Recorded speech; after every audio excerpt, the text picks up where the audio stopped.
So yeah, indeed a wildlife guide. That's kind of primarily what we're after for most of these expeditions, at least those in the last 10 years. And yeah, I mean, I could go on with the number of times I've just seen something cool. I'm like, man, that is memorable. Whether it's, a 70-foot whale, or not 70-foot, but a 70,000-pound whale breaching, big humpback whale right next to your boat. But they're so hard to describe and get people to relate to.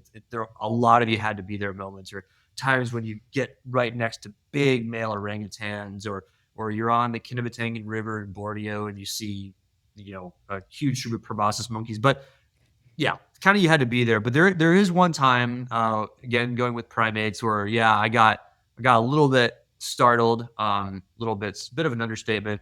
But so we're tracking gorillas, trekking, but our trackers are tracking them. We're trekking, we're hiking, and we're getting very, very close to the troop. And if you haven't done a gorilla trekking experience before, Uganda and Rwanda, it's very similar, regardless of what entrance, what national park, where you're at. But you're kind of trekking for a couple hours, and then the guards and rangers that kind of keep tabs on these gorillas, they let you know when they're close. So we knew we were close. We encountered this awesome silverback, big male, and he's away from the troop, they tell us. And they're like, but he'll lead you to him. I'm like, oh, really? Like, he's going to be like our concierge, like just to walk us up to the troop? And lo and behold, he did, And so I'm leading the pack of guests behind me. And then I've got like a ranger right in front of me, kind of like up and to my left, like at my 10 o'clock. And this is a pretty short story, but I remember we were walking probably, maybe 20, 30 feet behind this gorilla, something like a respectful distance, not too close, but not too far. And this is just how it's done. And I remember walking, and I had this sort of unimpeded view of this big silverback, big silver, like literally a silverback, and just massive brute, 400 pounds plus. And I'm like, man, this would be so cool. I have my camera around my neck. I'm like, this would be so cool if I got a video of me just like following this gorilla. How cool. And so I get my camera, I'm opening it up, I'm fiddling with it. And then I hear something, and it's my ranger, who's now splayed out on his back, tripped over a log. I'm like, huh. And I look in front, and here is a male gorilla, like right here, 6 inches in front of my face. Yeah, like, and apparently, maybe he wasn't showing us the way, or maybe we were a little too close, and for that I feel bad. But for whatever reason, he decided to do a charge at us. It spooked the ranger. The ranger backed up, and he's no longer my guard. He's just flat out on the floor, and I had this gorilla in my face.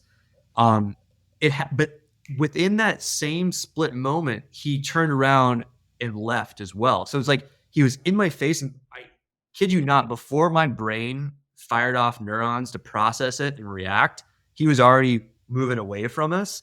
And so like I just sat there like, huh, that was pretty cool. And everybody behind me, because like my dumb ass is like looking down at my camera to try to like get it on, get settings.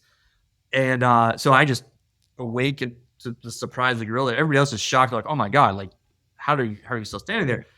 And that's all well and good. It was kind of a cool experience, a fun story, but I am so bummed I wasn't a little bit faster with that camera recording, because you can only imagine how insane that footage would have been. And I'm not trying to say like at the expense of the animal, this sort of thing, but the gorilla was in control.